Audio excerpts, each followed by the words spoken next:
Државните универзитети од Тетово, Тирана, Приштина, како и Универзитетот Свети Кирил и Методи од Скопје се договорија да соработуваат во истражувањето на биодиверзитетот на Шарпланина. Проектот се спроведува во неколку фази, а во негови рамки се планира отворање на природно-научен музеј и ботаничка градина на Државниот универзитет во Тетово. Ќе се реализираат на 4 фази одделно. Првата фаза ќе биде значи фаза на припрема на проектот, втората фаза ќе биде фаза на резултатите, значи реализирање на резултатите, третата фаза ќе биде фаза на прибирање на резултатите, значи ќе зема еден датабейс резултати кои ќе бидат значи за потреба на сите релевантни институции во државата.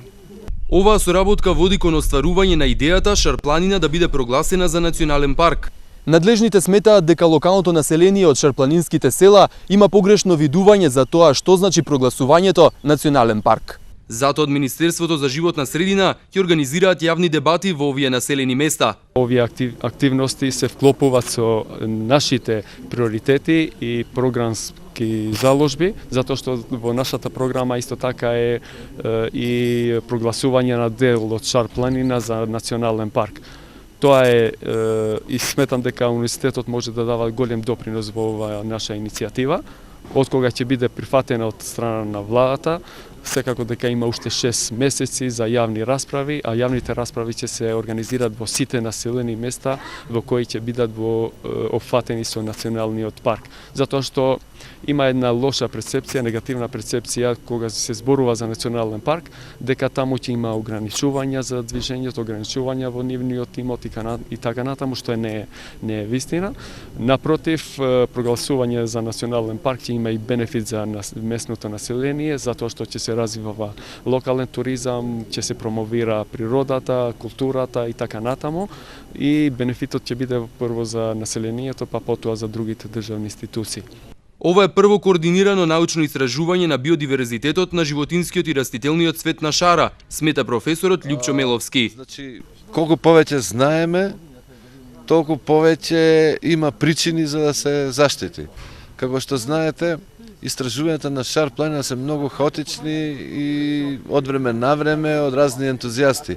Меѓутоа, координирано и сеопфатно истражување на Шарпланина никогаш не било спроведено.